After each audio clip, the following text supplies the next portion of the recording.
네, 수요예배 자리에 오신 여러분, 주께서 여러분을 축복하시기를 바랍니다. 예배당에 나오신 분들, 또 각 가정에서 실시간 인터넷 예배로 예배 자리에 나오신 여러분을 주의 이름으로 축복합니다.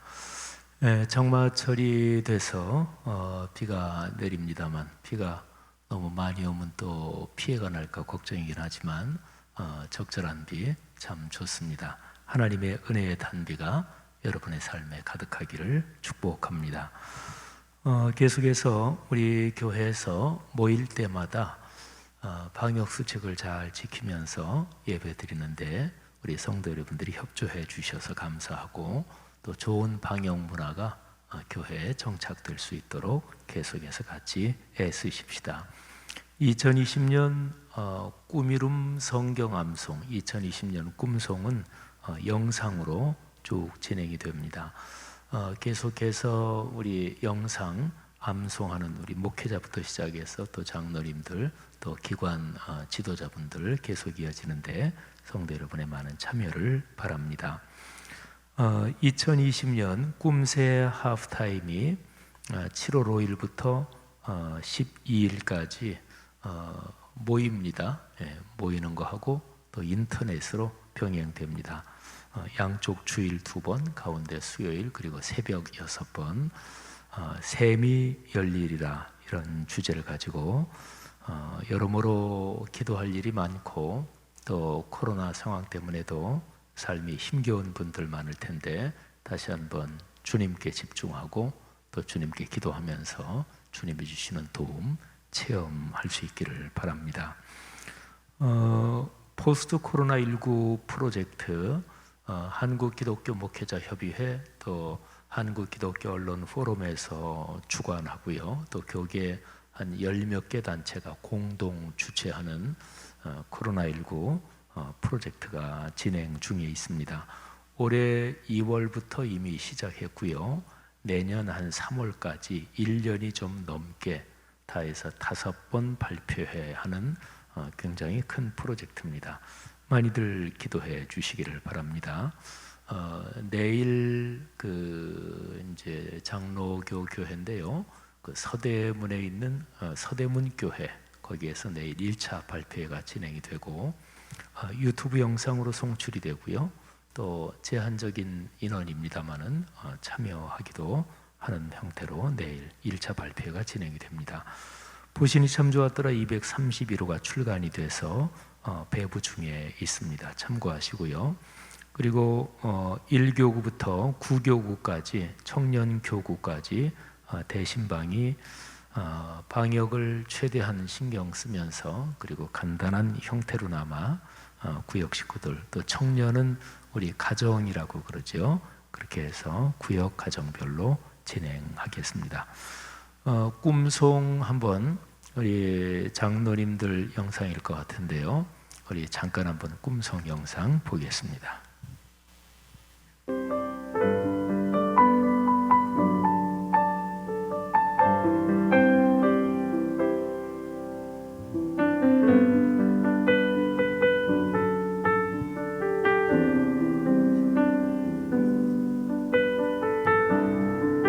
하나님의 말씀이 점점 왕성하여 영접하는 자 곧 그 이름을 그냥 하나님의 아들의 이름을 믿는 너희에게 내가 그리스도와 함께 십자가에 못 박혀 하니 하나님이 지으신 그 모든 것을 보시니 보시기에 심히 좋았더라. 복 있는 사람은 악인들의 길을 따르지 않냐며 죄인들의 길에 서지 않냐며 이러므로 우리가 하나님께 끊임없이 감사하고 모든 성경은 하나님의 감동으로 된 것으로 보혜사 곧 아버지께서 내 이름으로 보내실 성령, 그가 너희 예수께서 나와 말씀하여 이르시되 하늘과 땅의 모든 권세를 내게 오직 주셨으니 성령이 너희에게 임하시며 너희가 권능을 받고 예루살렘과 온 유대와 사마리아와 땅끝까지 히브리서 6장 14절 말씀. 아멘.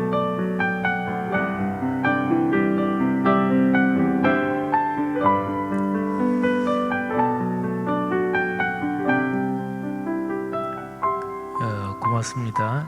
저 영상 보시고 혹시 착각하시면 안 됩니다. 올해 12구절 서로 한 구절씩 쭉 나눠서 암송한다, 그거 아닙니다. 저거는 샘플로 또 기관 지도자분들이 또 릴레이 암송하는 모양인데, 근데 늘 예전에 하시던 것처럼 한 사람이 12구절 또는 가족 단위로 암송하셔도 되고요. 그래서 휴대폰으로 영상을 찍어서 교구 목회자에게 보내주시면 됩니다. 자, 우리 함께 하나님께 찬양 올리겠습니다. 찬송가 407장 그리고 338장 주님 앞에 찬양 올리겠습니다. 구주와 함께나 죽었으니 구주와 함께나 살았도다. 영광의 그날이 이르도록 언제나 주만 바라봅니다. 가사를 깊이 마음에 새기면서 하나님 이 찬양 받아 주옵소서. 이 찬양의 가사가 우리의 마음에 살아 움직이게 하옵소서. 찬양 올리겠습니다.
주님은 언제나 우리를 사랑하십니다. 그리고 영광의 그날에 이르도록 주님의 손 꼭 붙잡고 가는 사람이 복 있는 사람입니다. 내 몸의 약함을 아시는 주, 못 고칠 질병이 아주 없네. 외로운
아멘.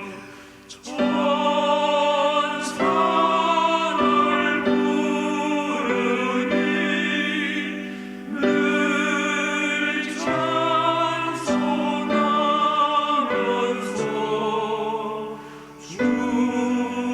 늘 찬송하면서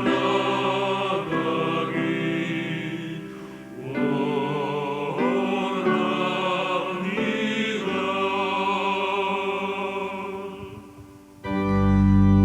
실패가 많고 또 허물이 많았던 야곱이지만 주님의 손 꼭 붙잡고 걸어가며 큰 복을 받았습니다. 고백하며 찬양합니다. 야곱이 잠들어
우리의 마음을 모아서 공동의 기도 주님께 올리겠습니다.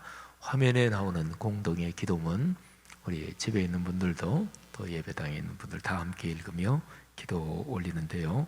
공동기도 인도는 김광미 권사님께서 인도해 주시겠습니다. 언제나 변함없는 은혜로 우리를 지키시는 신실하신 하나님, 예배할 수 있는 자리로 불러주시고 말씀 앞에 서게 하심을 감사드립니다. 우리의 진심을 다해서 주님께 영광과 존귀를 올려드립니다. 긍휼이 많으신 하나님, 하나님의 말씀에 순종하지 못하고 세상의 잘못된 이념과 유혹에 흔들렸던 우리의 믿음을 회개하오니 용서하여 주옵소서. 말씀 위에 바로 서서 유일하신 하나님만 섬기는 주님의 자녀로 삼아 주옵소서. 장기간 코로나19로 인해서 온 세계가 어려움을 겪고 있습니다. 병든 자, 가난한 자, 슬픔에 빠진 자, 절망 속에 있는 자들을 불쌍히 여기시어 이 상황이 하루속히 해결되게 하여 주옵소서. 이를 위해 밤낮 없이 봉사하고 있는 방역당국과 의료진들을 위로하시고 바이러스로부터 안전하게 지켜 주옵소서. 이러한 현실 속에서 한국 교회가 사회 전체를 이끌어 위기를 기회로 바꾸는 디딤돌의 역할을 감당하게 하시고 서로 신뢰함으로써 함께 이겨나가는 대한민국이 되게 하옵소서. 한국 교회 지도자들에게 지혜와 용기를 주셔서 성숙한 그리스도인으로서 사회를 섬기게 하옵소서. 서로 배려하고 사랑으로 품는 교회가 되게 하옵소서. 말씀과 순명 공감 소비 운동 2차 캠페인 선교지를 도웁시다를 진행 중에 있습니다. 이를 통해 우리도 함께 선교에 동참할 수 있는 믿음을 주시고 선교지에 하나님의 이루하심이 전달되게 하옵소서. 오늘 선포될 설교 말씀을 마음에 새기겠습니다. 말씀을 전하실 목사님을 통해 우리를 깨우쳐 주시고 말씀이 삶으로 이어지게 하옵소서. 예수 그리스도의 이름으로 기도드립니다. 아멘. 아멘. 우리가 올린 공동의 기도를 예수님께서 가르쳐 주신 주기도문으로 마무리하며 완성합시다. 다 함께 주기도문을 올리겠습니다. 하늘에 계신 우리 아버지, 아버지의 이름을 거룩하게 하시며 아버지의 나라가 오게 하시며 아버지의 뜻이 하늘에서와 같이 땅에서도 이루어지게 하소서. 오늘 우리에게 일용할 양식을 주시고 우리가 우리에게 잘못한 사람을 용서하여 준 것 같이 우리 죄를 용서하여 주시고 우리를 시험에 빠지지 않게 하시고 악에서 구하소서. 나라와 권능과 영광이 영원히 아버지의 것입니다. 아멘. 이 시간에 찬양 올리겠습니다. 우리 헤세드 중창단이 기도라는 곡을 하나님 앞에 올려드리겠습니다.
네, 감사합니다. 귀한 찬양 고맙습니다.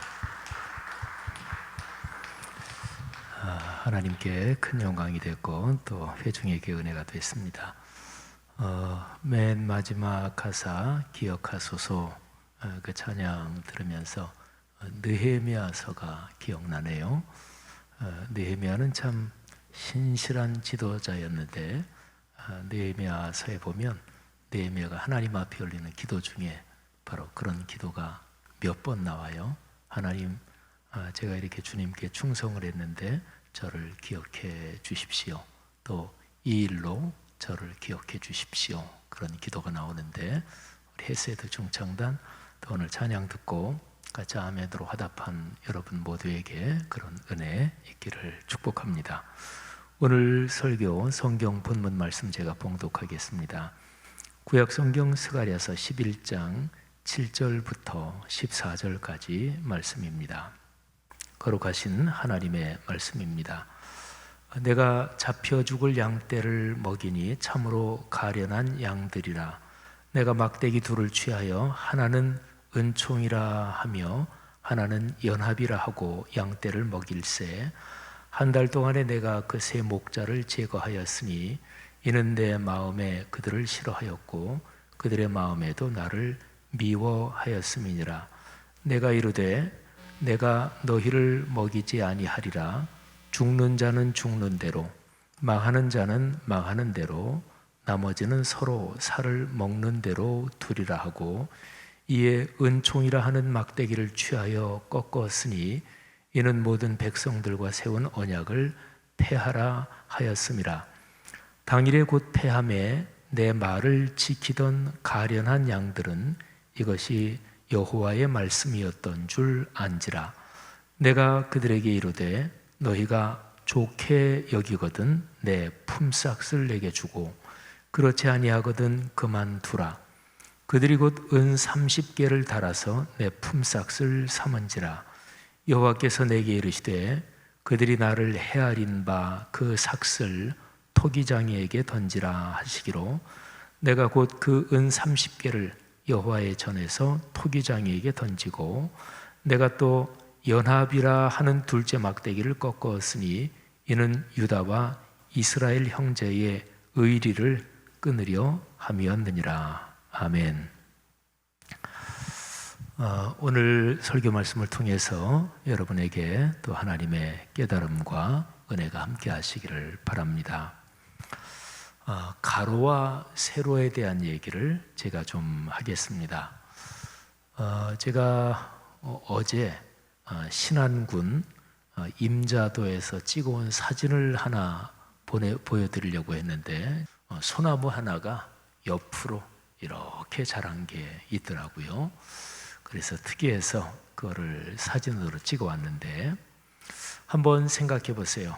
가로, 세로 이 두 가지 방향, 가로와 세로는 공간에 관한 이 사람의 시각적 인지 능력에서 가장 기본적인 구조입니다. 가로, 세로 이 두 가지를 가지고 사실은 모든 게 다 조합이 된다 이렇게 볼 수 있습니다. 가로와 세로 사이에 있는 선, 그거를 사선이라고 그러죠. 근데 모든 종류의 사선은 가로와 세로 이 두 가지 기본 요소의 조합이고 또 균형이다 이렇게 얘기할 수 있습니다. 그러니까 모든 사선은 세로가 조금 기울어진 것이든지 아니면은 가로, 평평한 가로가 일어서는 것이든지 뭐 중간쯤 어디에서 설명할 수 있겠죠. 공간 디자인의 모든 것은 가로와 세로의 만남으로 구성됩니다. 한번 집을 생각해 보십시오. 뭐 우리가 지금 앉아 있는 이 예배당을 생각하셔도 좋습니다. 기본적으로 가로 그리고 세로로 서는 기둥과 이 구조가 있어야 이게 유지가 되지요. 우리 교회에 여기 현재 이 천정이나 이런 데 약간 둥근, 그러니까 정확하게 가로, 정확하게 세로가 아닌 그런 부분들도 있지만 그 모든 것은 가로와 세로 이 기본 요소에 의해서 다 만들어지고 또 구성이 되죠. 가로, 세로가 만나서 벽이 설 수 있고요. 또 가로, 세로가 계속해서 조합되고 그래서 방도 생기고 천정도 생기고 그리고 건물 하나가 구성이 되죠.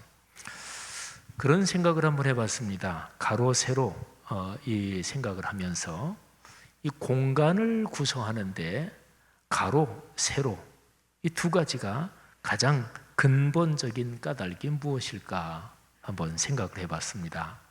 근데 그것은 아마도 중력의 구조 때문에 그렇다고 얘기할 수가 있을 것입니다. 자, 세로축을 한번 생각을 해보십시오. 세로축 이거는 기본적으로 중력의 구조하고 아주 직결되어 있습니다. 세로축에서 중력은 위에서 아래로 잡아당기는 힘이지요. 지구 행성에 존재하는 모든 존재는 중력의 영향을 받습니다. 사람이 나이가 들어가면서 주름이 지고 피부가 처지는 것도 이게 중력의 영향 때문이라는 거 아시죠? 모든 게 다 중력의 영향을 받습니다. 살아있다는 것은 아래로 내리는, 그러니까 밑으로 끌어당기는 중력의 힘을 버티어내는 거, 그게 이제 살아있다는 거죠. 세로축에서 아래로 끌어당기는 이 중력의 힘보다 적어도 조금이라도 더 큰 힘으로 위로 오르는 그런 성향을 유지해야, 그래야 생명이 살아갈 수가 있는 거죠. 물리적으로 보면 어떤 생명체가 강하다, 이 얘기는요, 위로 힘차게 오를 수 있다, 이거를 얘기를 합니다. 인류 역사에서 모든 종류의 스포츠, 모든 종류의 운동 경기는 근본적으로 보면 끊임없이 위로 오르려고 하는 그런 힘과 연관되어 있다고 볼 수가 있습니다. 자, 가로축은 세로축의 힘이 제로가 된 상태가 가로축이라고 할 수 있습니다. 잠자는 걸 한번 생각해 보세요. 잠자는 거는 가로 상태로 누워서 주무시잖아요. 가로 상태지요. 이 상태에서 힘을 비축하는 거지요. 그리고 아침이 되면 다시 이 세로축에서 위로 오르는 힘을 갖고 일어나는 거지요. 그러니까 일어나는 거는 중력의 그 힘보다 더 강하게 해서 일어나는, 위로 오르는 힘이지요. 일어난다는 것은 세로축에서 위를 향한 힘이 작동한다. 너무나 간단하고 단순한 거를 제가 복잡하게 설명한다, 뭐가 단순한 거 아니냐 이렇게 생각하실지 몰라도 가만히 한번 생각해 보면 재미있는 거예요. 아침이 돼서 일어나지 않으면 그러면 어떻게 될까요? 그거는 생명이 끝난 거지요. 그러니까 세로축에 이 힘이 계속해서 움직이고 있는 이게 제로가 되는 거, 가로축. 근데 힘이 비축되는 게 잠자는 거고, 그리고 힘이 완전히 끝나버린 게 그게 바로 죽는 거지요. 그러니까 사람의 죽음이라는 것은 신체의 힘으로 보면 세로축의 힘이 더 이상 작동되지 않는 것, 이게 바로 죽음이죠. 지구 행성에서 움직이는 모든 역학적, 그러니까 물리학적 작동은요, 가로와 세로의 구조로 이루어져 있습니다. 그러니까 가로와 세로가 교차하고 조합하고 얽히고 이러면서 이 물리적인 운동이 일어난다, 이렇게 볼 수 있죠. 제가 가로 세로 이런 말씀을 드린 것은 십자가를 이야기하기 위해서 그렇습니다. 십자가는 가로 세로를 가만히 생각해 보면 우리 인류에게 가장 기본적이고 그리고 가장 친숙한 디자인이라고 얘기할 수 있습니다. 십자가는 세로축과 그리고 가로축이 교차하는 구조로 되어 있죠. 우리 강단 뒤쪽에 십자가가 있잖아요. 세로축과 가로축이 기본적으로 교차하는, 십자가에는 원형 십자가도 있기는 합니다. 그런데 십자가, 이 크로스라는 뜻 자체가 이게 교차한다 이런 뜻이거든요. 두 축이 교차하는 지점, 이 만나는 지점에 힘이 모입니다. 여러분 한번 생각해 보면 사람이 사는 지구 행성에서 근본적인 의미에서 세로축과 가로축이 만나면, 이게 교차하면 어떤 일이 일어나는 것일까요? 물리적으로 두 물체가 충돌하면 그러면 에너지가 생깁니다. 사람이 충돌한다, 싸운다, 그러면 이게 열이 나잖아요. 그것도 사실은 다 근본적으로는 비슷한 거예요. 두 물체가 충돌하면 에너지가 생기는데, 지구 행성에 존재하는 모든 것을 아까 제가 말씀드린 대로 가로축 그리고 세로축, 가로와 세로, 이거의 만남이라고 본다면, 근원적으로 세로축, 가로축이 만나면 어떤 일이 일어날까요? 그러니까 물리적인 면에서뿐만이 아니고 정신적이고 영적인 면까지 모두 다 포함해서 세로축의 에너지 그리고 가로축의 에너지가 한 점에서 만날 때 거기에서 무슨 사건이 일어나는 것일까요? 자, 생각해 보세요. 어떤 종류든 존재한다는 것은 만남에서 사건이 일어납니다. 사람이 만날 때 아주 은근하게 뭐가 그냥 닿는 정도, 이런 거를 접촉, 또 요즘에 디지털 시대에서는 접속이라는 말도 쓰지요. 그런데 좀 더 강력한 것은 개입한다, 충돌한다, 갈등한다, 이런 여러 가지 현상이 일어나겠죠. 근데 이런 모든 것을 전부 다 뭉뚱그려서 그거는 만남이라고 이야기할 수 있습니다. 근데 그 만남이 얼마나 강하냐, 또 어떤 형식이냐에 따라서 여러 가지 현상들이 나타나는 거죠. 만남에서는 사건이 발생하고, 그리고 거기에서는 에너지가 발생합니다. 사람이 만나든 뭐가 만나든 만나는 것은 크게 나누면 두 가지입니다. 서로 끌어당기는 거, 그리고 서로 밀어내는 거. 그거는 자석을 생각해 보시면 이해가 금방 오겠죠. 같은 것끼리 하면 밀어내잖아요. 다른 것끼리 하면 서로가 끌어당깁니다. 하여튼 모든 만남은 끌어당긴다, 그리고 밀어낸다. 그리고 서로 끌어당기는 힘과 밀어내는 힘이 서로 섞이면서 작동하기도 하죠. 우리 보통 사람들이 많이 쓰는 밀당한다, 밀어내고 끌어당긴다, 그런 거죠. 자, 끌어당긴다. 끌어당긴다는 그런 작용에서 다음과 같은 현상들이 발생합니다. 관심을 갖게 됩니다. 공감을 하고요. 그리고 상대방에 대해서 배려하는 마음이 생기고, 또 상대방에 대해서 연민의 정도 생깁니다. 어쨌든 이런 것들은 서로가 끌어당기는 데서 발생하는 현상입니다. 근데 서로 끌어당기는 힘에서 발생하는 거를 제일 중요한 거, 집약된 거를 말한다면 그게 바로 사랑이라는 현상이죠. 자, 반대로 밀어낸다, 이제 서로 배제하는 거죠. 그리고 혐오하고요, 그리고 갈등하고 미워하고, 그리고 폭력 같은 게 발생하는 거죠. 그리고 제일 강력한 폭력은 다른 생명을 끊어버린다. 이게 이제 제일 강력한 폭력인 거죠. 어쨌든 이런 모든 것이 바로 서로가 밀어내는 힘이라고 볼 수 있습니다. 서로가 끌어당기는 힘에서 제일 핵심적인 에센스는 사랑이다, 이렇게 본다면 서로가 밀어내는 이런 작용에서 제일 핵심적인 것은 무관심이라고 볼 수가 있습니다. 자, 여러분, 제가 지금까지 세로와 가로에 대한 이런저런 묵상, 명상을 말씀드렸는데, 근데 이런 묵상과 연관되는 것이 스가랴서 11장에 기록이 되어 있습니다. 자, 스가랴서 11장에서는 세로와 가로, 여기에 관련해서 이건 참 비극적이다, 그런 사건이 기록이 되어 있습니다. 자, 한번 보실까요?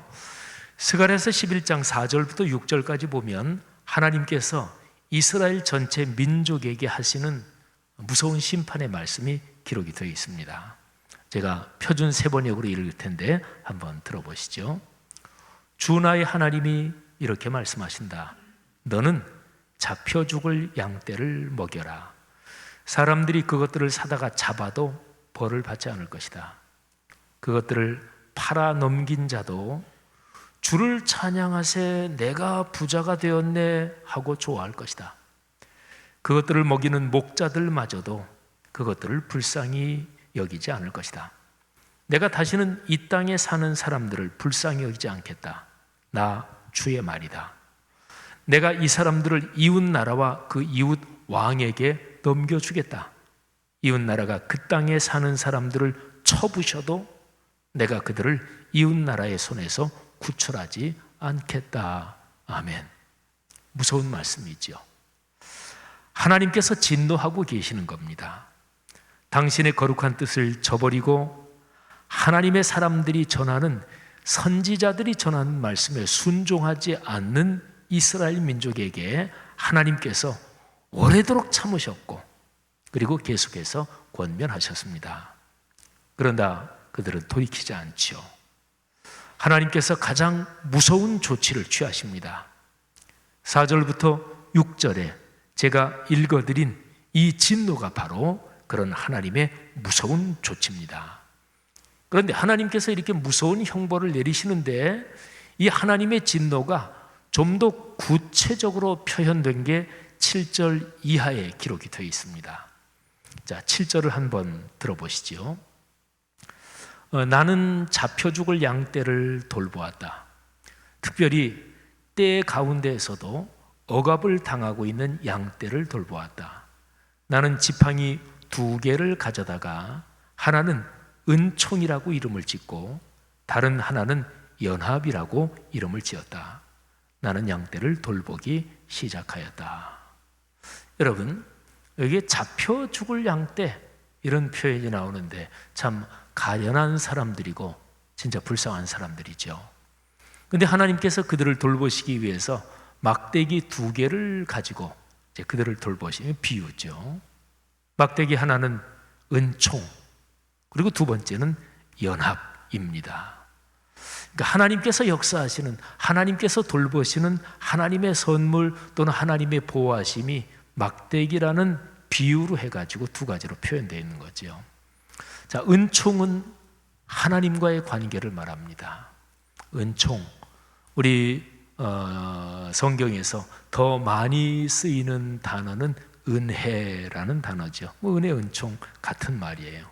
여기 스가랴서 11장에서 은총이라고 했으니까 은총이라는 말로 계속 말씀드리죠. 은총은 하나님과의 관계를 말합니다. 신앙의 구조에서 세로축이죠. 그렇습니다. 세로축입니다. 그리고 연대한다는 것은 서로가 같이 이해하고 공감하고 같이 함께하고, 이게 연대잖아요. 그러니까 연대는 타자와의 관계입니다. 그리고 신앙의 구조에서는 가로축에 해당됩니다. 예수 그리스도께서 제가 지금 세로축, 가로축 이렇게 말씀하셨는데 사실은 우리 그리스도인들이 신앙생활하면서 많이 들은 얘기입니다. 예수 그리스도께서 성경에서 제일 중요한 말씀이 무엇입니까? 제일 핵심을 가르쳐 주십시오. 이렇게 질문하는 사람한테 예수 그리스도께서 세로축, 가로축 이 2가지 방식으로 대답을 하신 말씀이 있습니다. 우리 그리스도인들이 너무너무 잘 아는 말씀이에요. 물론 예수님은 그 말씀을 하시면서 세로축, 가로축 이런 표현은 쓰지 않으셨습니다. 우리 주님께서 그렇게 말씀하셨죠. 가장 큰 계명, 하나님을 사랑하라. 그리고 그 다음은 이웃을 내 몸과 같이 사랑하라. 이 2가지 계명보다 더 큰 게 없다. 아니, 하나님의 거룩한 율법은 이 2가지로 다 요약될 수 있다. 주님께서 그렇게 말씀하셨죠.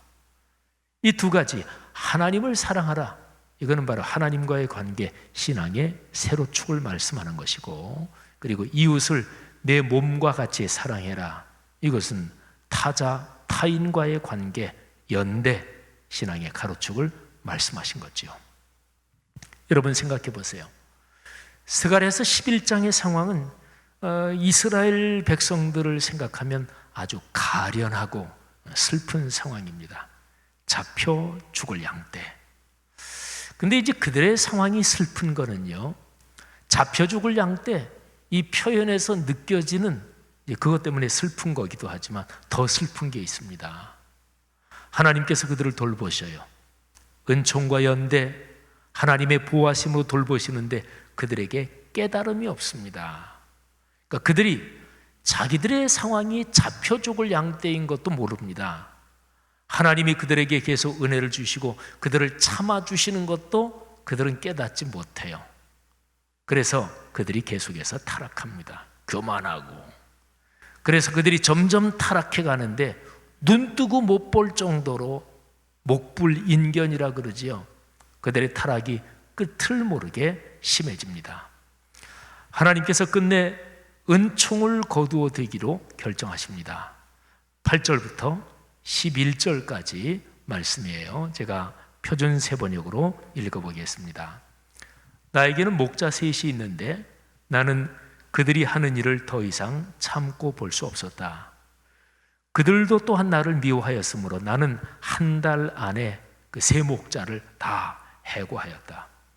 그런 다음에 나는 양떼에게 말하였다. 나는 더 이상 너희를 돌보는 목자 노릇을 하지 않겠다. 죽을 놈은 죽고 망할 놈은 망하여라. 그러고도 남는 것들은 서로 잡아먹어라. 그런 다음에 나는 은총이라고 부르는 지팡이를 가져다가 둘로 꺾어서 내가 모든 민족과 맺은 언약이 취소되게 하였다. 그 언약은 바로 그날로 취소되었다. 양떼 가운데서 괴로움을 당하던 양들은 나의 행동을 보고서 주께서 말씀하고 계시다는 것을 깨달았다. 아멘. 하나님께서 은총이라는 막대기, 그 세로 축을 꺾어버리십니다. 그리고 이 축이 꺾이고서야 사람들은 주님의 말씀이 얼마나 귀한지를 그제서야 깨달아요. 주님이 우리에게 매를 대셨구나 하는 것을 그제서야 알아차립니다. 근데 벌써 때는 늦었죠. 자, 하나님께서 이어서 두 번째 조치를 취하십니다. 두 번째 막대기를 끊으십니다. 꺾으십니다. 두 번째 막대기가 뭐였죠? 연합이죠. 자, 12절부터 14절에 그 기록이 있습니다. 내가 그들에게 말하였다. 너희가 옳다고 생각하면, 좋다고 생각하면 내가 받을 품삯을 내게 주고 줄 생각이 없으면 그만두어라. 그러니까 이거는 선지자가, 하나님의 일을 하는 선지자가 사람들한테 말하는 거예요. 내가 하나님의 말씀을 너희에게 전하고 내가 또 마땅히 내가 최선을 다해서 일했으니까 내 품삯 줘야 되지 않느냐? 너희가 좋다고 생각하면 줘라. 싫으면 안 줘도 좋다. 이런 거예요. 그랬더니 그들은 내 품삯으로 은 30개를 주었다. 주께서 내게 말씀하셨다. 그것을 토기장이에게 던져버려라. 그것은 그들이 내게 알맞은 삭시라고 생각해서 쳐준 것이다. 나는 은 30개를 집어 주의 성전에 있는 토기장이에게 던져주었다. 그런 다음에 나는 둘째 지팡이, 곧 연합이라고 부르는 지팡이를 꺾어서 유다와 이스라엘 사이에 형제의 의리가 없어지게 하였다. 아멘. 여러분, 특별히 이 본문, 이 부분에서는요, 사람들이 하나님을 얼마나 조롱하고 무시하는지 그 사건을 가지고 설명을 하는 거예요. 하나님의 일을 하는 선지자가 사람들에게 품삯을 요청하죠. 사람들은 그 사람이 하나님의 일을 하는 사람, 하나님의 일꾼이라는 것을 알아요. 그런데 사람들이 은 30을 줍니다. 그 당시 은 30은 노예 한 사람을 사는 평균 가격입니다. 말하자면 하나님의 사람인 것을 알면서도 하찮은 가격을 쳐줌으로써 대놓고 모욕하고 조롱한다, 이제 그런 얘기입니다. 그리고 이 말씀이 예수 그리스도를 팔아먹는 가룟 유다, 그 사건에서 이 스가랴서 말씀이 성취됐다. 신약 성경엔 그렇게 나오죠. 하나님의 일을 하는 사람을 모욕하는 것은 곧 하나님을 모욕하는 것입니다. 그래서 하나님이 야, 그 은 30을 토기장이에게 던져줘라. 성전 구역에서 사람들이 귀금속이나 이런 거를 헌납을 하면 그거를 받아서 성전에서 쓰는 기구를 만드는 사람, 그 사람이 바로 토기장이에요. 여러분 한번 생각을 해보십시오. 신앙인들이 타락하는 현상 중에서 가장 두드러진 일반적인 현상 중에 하나는 진정으로 하나님의 일을 하는 사람들을 모욕하는 것입니다. 기만과 종교적 기술로 사역하는 사람들은 인정해 줘요. 그리고 추종하기까지 합니다. 조금만 깊이 들여다보면 여러 가지 종교적 기술로 신앙인을 현혹하는 사람들은 사실은 자기를 따르는 사람들과 협잡하고 있는 것입니다. 교회나 교계에서 어떤 행사를 하면서 말로는 하나님께 영광을 돌린다고 하지만 사실은 사람의 명예, 사람을 높이는 이런 경우가 조금만 들여다보면 비일비재합니다. 그런 행사에서 목회자, 장로님들을 비롯한 교계 지도자들이 알게 모르게 서로 이미 결탁하고 있는 것입니다. 교회, 교단 또는 신앙적 단체들, 이런 종교적 조직 안에서 서로 이해관계가 얽혀 있는 거지요. 누이 좋고 매부 좋은 식으로 서로 금전과 명예 이런 것들을 나눠 먹습니다. 예수님의 말씀을 가지고 사실은 한두 커플만 정직하게 들춰보면 외식과 위선이 분명한데도 종교적 습관에 취해서 무슨 거룩한 일을 하는 양 도취되어 있지요. 가장 큰 죄악은 이런 종교적 기술과 그 구조를 훤하게 꿰뚫고 알면서도 이런 상황을 기획하고 조직하는 그런 행위, 그런 사람들, 그런 가장 무서운 죄악이죠. 하나님의 진노가 그런 행위, 그런 사람들에게 무섭게 임할 수밖에 없을 것입니다. 그리고요, 세상 사람들 눈에는 이런 종교적인 가식은 아주 환하게 보입니다.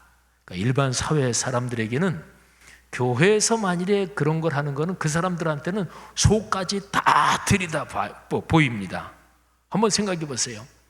일반 사회에서는 이런 방식, 이런 형식이 일반 사회의 기본 구조입니다. 욕망의 전차가 질주하는 세상살이에서 사실은 서로가 다 알면서도 서로의 이해관계 때문에 겉으로는 그냥 친한 척 또는 예의 바른 척, 이게 세상살이의 일반적인 구조잖아요.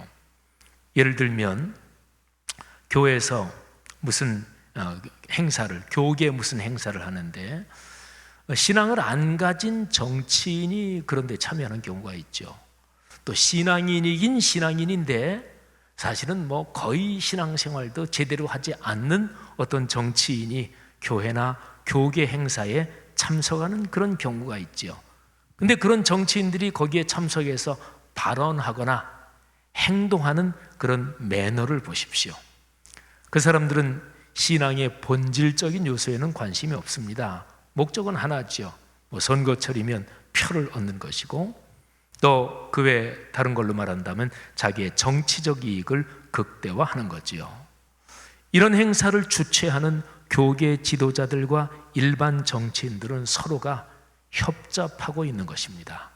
그러니까 하나님 신앙의 눈으로 보면 그것은 분명히 타협 정도가 아니라 협잡이지요. 모양새는 예의 바르고 아주 경건합니다. 또 종교적 예의 범절에서 아주 극진합니다. 그런데 사실은 신앙적으로 보면 참으로 슬픈 일이지요. 성도 여러분, 신앙에 이런 타락이 일어나지 않게 되려면 어떻게 해야 될까요? 베드로후서 말씀이 참 중요합니다.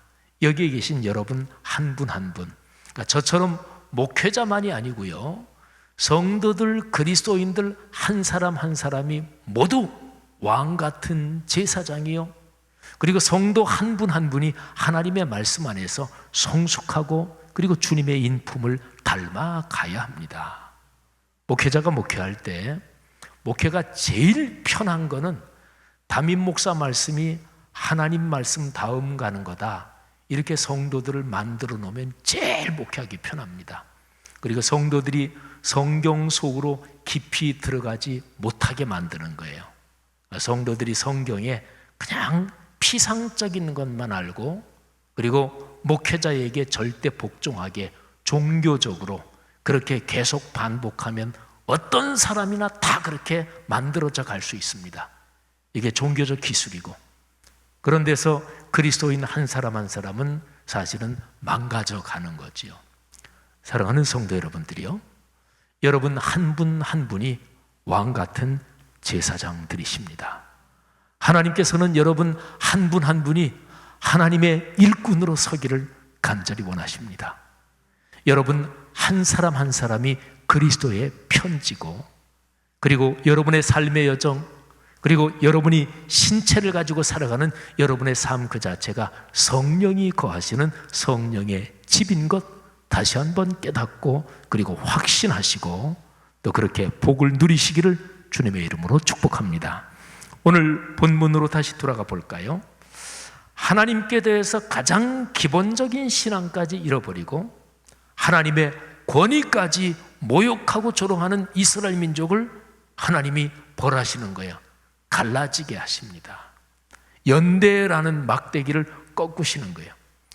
북왕국 지역의 10지파, 남왕국 지역의 2지파, 그러니까 이 양쪽이 갈라지게 하시는 거죠. 가슴이 진짜로 아픈 그런 비극이지요. 저는 지난 주일 설교와 그리고 오늘 설교, 이 두 번의 설교 앞부분에다가 설교 제목에 공통적인 제목을 달았습니다. 6.25 전쟁 70주년. 그리고 그 뒤에다가 이제 설교의 부제를 붙였습니다. 오늘 설교는 2개의 막대기, 이게 부제입니다. 여러분 6.25 전쟁을 한번 생각을 해보십시오. 저는 이 스가랴서 말씀을 묵상하면서 은총과 연대 두 가지 막대기를 하나님이 꺾으시면서 이스라엘 백성을 무섭게 징벌하신 이거를 읽으면서 우리 역사가 생각이 났습니다. 우리 기독교 신앙인은 우리가 살아가는 모든 것을 보면서 신앙의 눈으로 보죠, 그렇죠? 근데 우리의 근대 역사를 신앙의 눈으로 보면서 하나님께서 우리 민족을 무섭게 매를 대신 걸로 6.25 전쟁을 그렇게 해석하는 분들이 꽤 있어요. 저는 기본적으로 그런 시각과 또 그렇게 하나님의 눈으로 우리 역사를 보려고 하는데 저는 기본적으로 공감합니다. 일제치하에 우리가 36년 동안 눌려 있었습니다. 근데 1905년, 1910년에 한일 강제 합병 조약이 체결됐는데, 근데 5년 전 1905년에 외교권을 뺏긴 을사 보호 조약, 을사 강제 조약이 체결됐어요. 그것까지 합하면 횟수로 40년입니다. 40년 동안 눌렸고 또 뭐 국권 뺏기고, 그뿐 아니라 일상의 삶에서까지 조센징이라고 2류, 3류 종족 취급을 받으면서 그렇게 고통을 겪었습니다. 우리나라가 해방된 것을 뭐 여러 가지 각도에서 볼 수가 있죠. 근데 현상적으로 보면 우리가 어떤 군사력을 가지고 일본 군인들을, 일본을 몰아낸 게 아니에요. 연합군하고 이제 이쪽에 주축국들이 전쟁을 해서 연합군이 승리함으로 일제가 항복을 했고 원자탄 2발이 일본에 떨어졌잖아요. 근데 이제 신앙적으로 그거를 보는 사람들이 우리나라의 해방은 하나님의 은혜다, 이렇게 보는 거죠. 뭐 일반적으로 신앙적으로 보면 모든 것이 하나님의 은혜가 아닌 것이 없지만, 그런데 특별히 어렵고 특별한 일에서는 더더욱 그런 감성이 깊어지는 거잖아요. 1945년 8월 15일 해방은 하나님의 큰 은혜의 손길이다, 은총이다, 이렇게 보는 거죠. 그런데 1945년 해방되고 나서 한국 교회는 무섭게 싸우기 시작했습니다. 한국 교회 내부에서 무지무지하게 분열이 일어났어요. 신앙의 순수성 가지고 나는 신사참배에 전혀 굴복하지 않고, 그리고 나는 감옥에 갈 때까지, 감옥에 들어가서도 나는 신앙의 절개를 굽히지 않았다. 이런 사람들이 신사참배한 사람들 정죄하고 뭐 등등 그러면서 한국 교회 안에 또 저쪽에 함경도 출신들 어디 출신들 해가지고 계속해서 분열이 일어났습니다. 1945년부터 무섭게 갈라지고 무섭게 싸우는 한국 교회, 그 한국 교회에 대한 하나님의 무서운 심판이 6.25 전쟁이다, 이렇게 해석하는 분들이 있습니다. 사랑하시는 여러분, 스가랴서는 전체적으로 하나님께서 은총과 연대를 회복시키신다는 말씀이에요. 오늘 제가 설교 본문으로 잡은 여기에서는 하나님이 세로축 은총의 막대기를 꺾으시고 또 가로축 연대의 막대기를 꺾으신다는 무서운 말씀이 나오지만, 스가랴서 전체는 하나님께서 은총과 연대를 이제 회복시키신다, 이런 메시지입니다. 신앙인 개인의 삶에서도 그렇고 사람 일반의 인생 여정에서도 다 마찬가지인데요, 사람은 건강하고 행복하게 살려면 세로축이 든든해야 돼요. 또 가로축이 든든해야 합니다. 그래야 불안하지 않습니다. 세로축, 하나님께 대한 신앙이 약해지면 이게 불신이잖아요. 불신이 자꾸 들어가고, 또 가로축, 사람과의 인간관계가 자꾸 망가지면 다른 사람, 뭐 가족이든 교회 식구든 누구를 대하든 이게 사랑으로 대해야 되고 고마워야 되고, 그런데 자꾸만 미워지고 불만이 자꾸 생기잖아요. 세로축이 망가지면 불신이 커집니다. 가로축이 이게 문제가 생기면 불만이 자꾸만 커집니다. 그러면서 사람의 삶은 점점 불안이 증폭되는 거지요. 주님과의 만남이 든든해야, 그래야 은총의 세로축, 은혜의 세로축이 흔들리지 않습니다. 구체적인 방법이 무엇일까요? 뭐 간단하죠. 주님과의 만남이 세로축이니까 주님과의 만남, 이게 흔들리지 말아야 합니다. 주님과의 만남에서 제일 중요한 것은 바로 예배지요.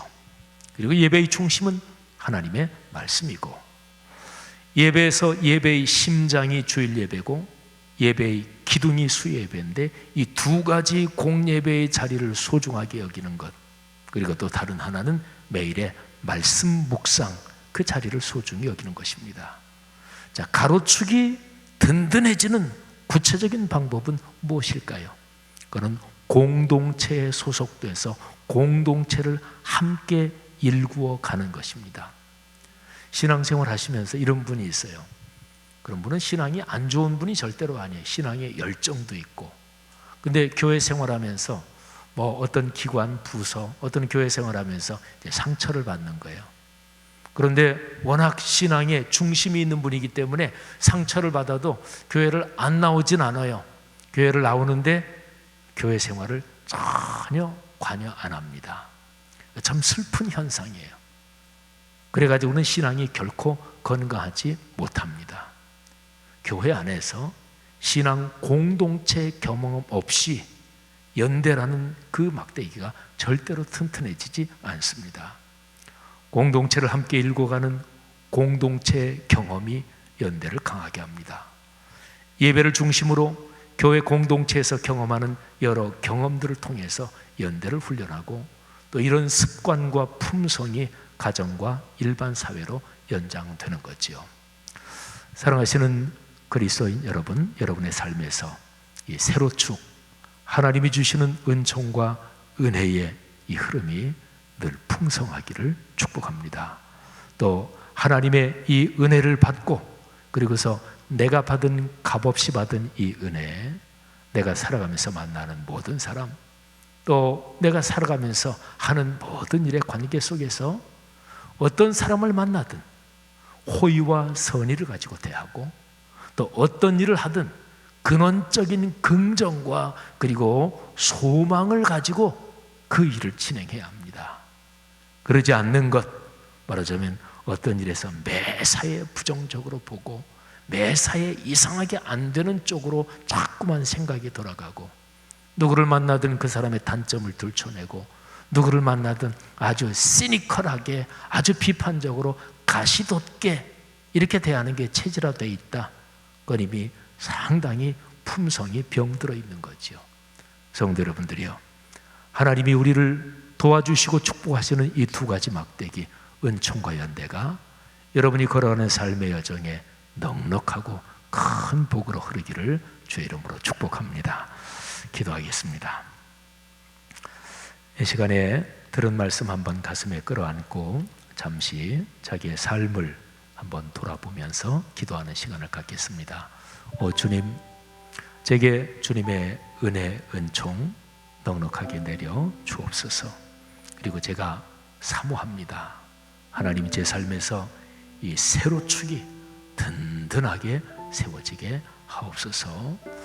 그리고 가로축, 다른 사람들과의 관계, 또 서로가 인생 살아가면서 만나는 모든 만남들, 이 연대가 아름답게 하시고 복되게 하옵소서. 이 시간에 각자가 잠시 한번 통성으로 기도하겠습니다. 하나님 아버지, 은혜를 감사합니다.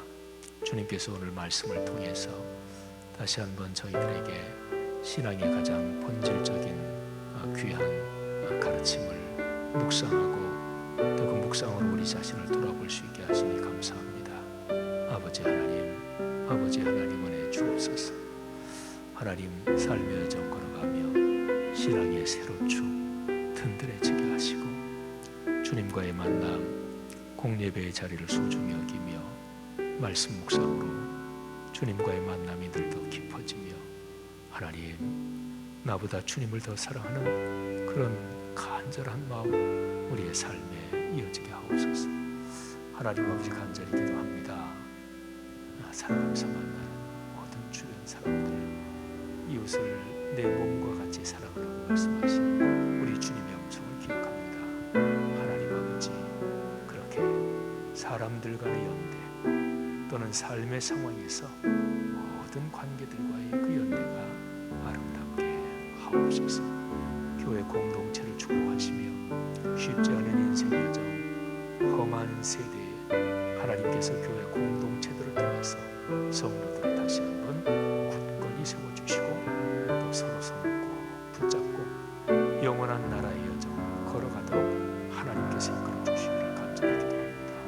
주님 믿습니다. 이 시간 우리가 깊은 마음을 가지고 주님 앞에 올리는 기도 주께서 받아 주시옵소서. 감사합니다.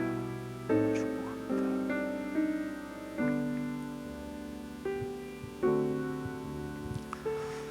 우리 함께 들은 말씀과 기도, 찬양으로 하나님 앞에 고백하겠습니다. 338장 마지막 결단의 찬양으로 하나님께 올리겠습니다. 주님께 더 가까이 가기를 원합니다. 들은 말씀 기억하면서 고백하십시다. 내 주를 가까이 하게 함은 십자가 짐 같은 고생이라. 내 일생 소원은 늘 찬송하면서 주께로 나가기 원합니다.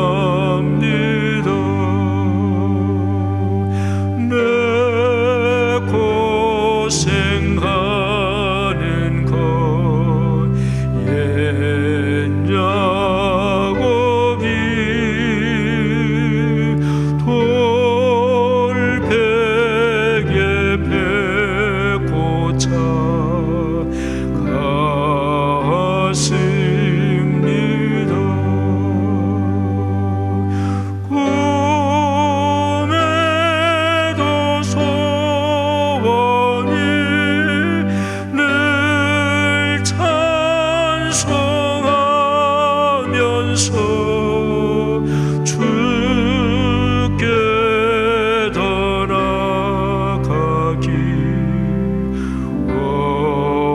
원합니다. 천성에 가는 길 험하여도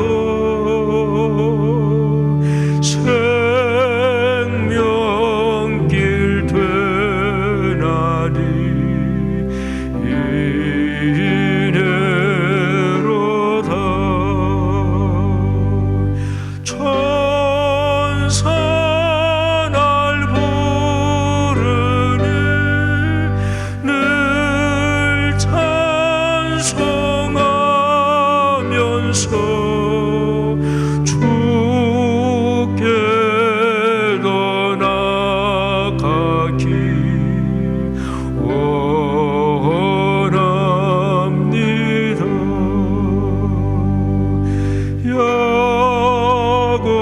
야곱이 잠깨어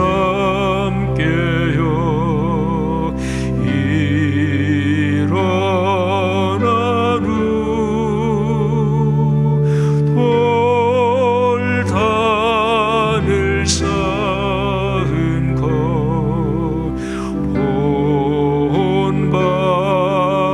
본받아서 숨질 때래로로 늘 찬송하면서 주께 더 나아가기 원합니다.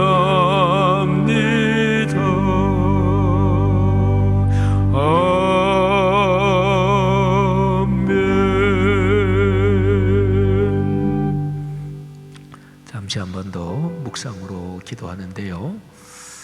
아까 헤세드 중창단이 부른 찬양 마지막 부분 가사에 보면 나보다 내 주님 더 사랑하기를 원합니다, 그런 가사가 있었는데, 제가 그 찬양 들으면서 이 338장이 생각이 났어요. 주님께 더 가까이 가기를 원합니다. 이 심정이 간절해지고 절절해지고 또 참 아름다우신 예수, 그 찬란하신 예수, 나를 그토록 사랑하시는 우리 주님, 이게 깊어지고 어느 지점에선가 문이 열리면 그러면 그런 심정이 될 겁니다. 오 주님, 제가 저를 사랑하고 뭐 이러는 것보다 내 주님 더 사랑하기를 원합니다. 그런 상황에서는 느헤미야의 기도처럼 하나님, 제가 주님을 위해서 이렇게 진실하게 헌신했습니다. 주님, 이 일 때문에 저 기억해 주십시오. 이 시간에 잠시 한번 묵상으로 기도하시면서 주님께서 내게 주시는 음성에 귀를 기울이는 시간을 갖겠습니다.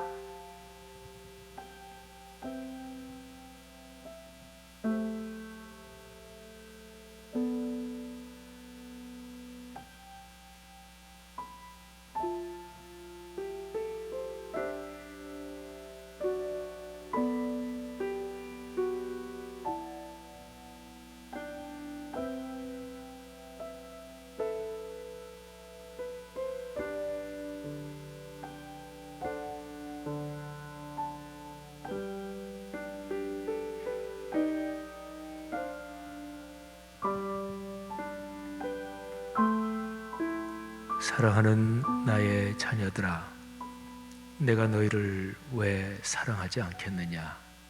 내 아들 예수를 십자가에 모두 내어 주기까지 내가 너희를 사랑했다.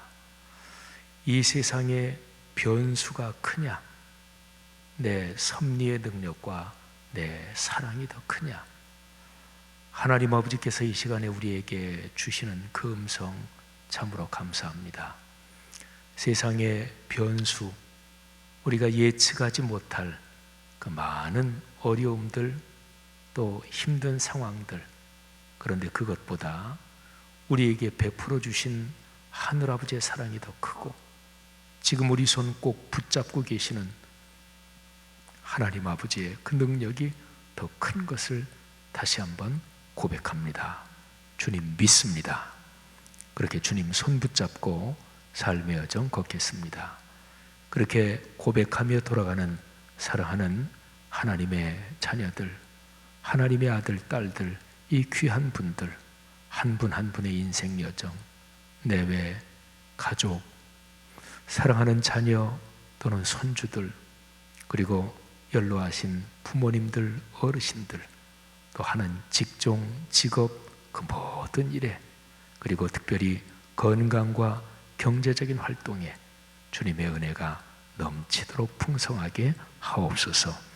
예수 그리스도의 은혜와 하늘아버지의 사랑하심과 늘 함께 하시는 성령의 통해하심이 이 귀한 분들 머리 위에, 이분들을 통해 오늘의 세계 위에 지금부터 영원히 함께 계시기를 축원하옵나이다. 아멘.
기도하며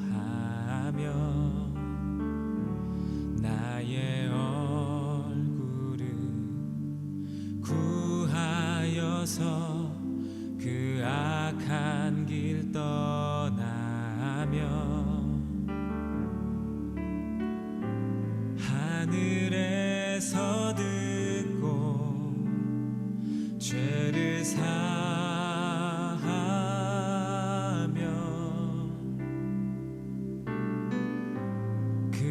그들의 땅을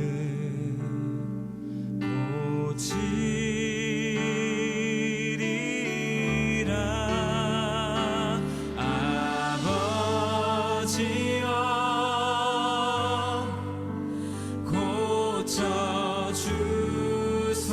고쳐주소서. 이 나라 주의 것 되게 하소서.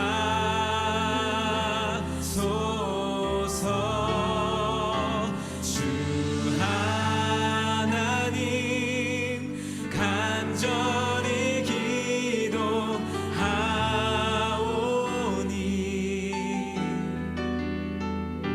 상한 이 땅 새롭게 하소서. 무릎 꿇고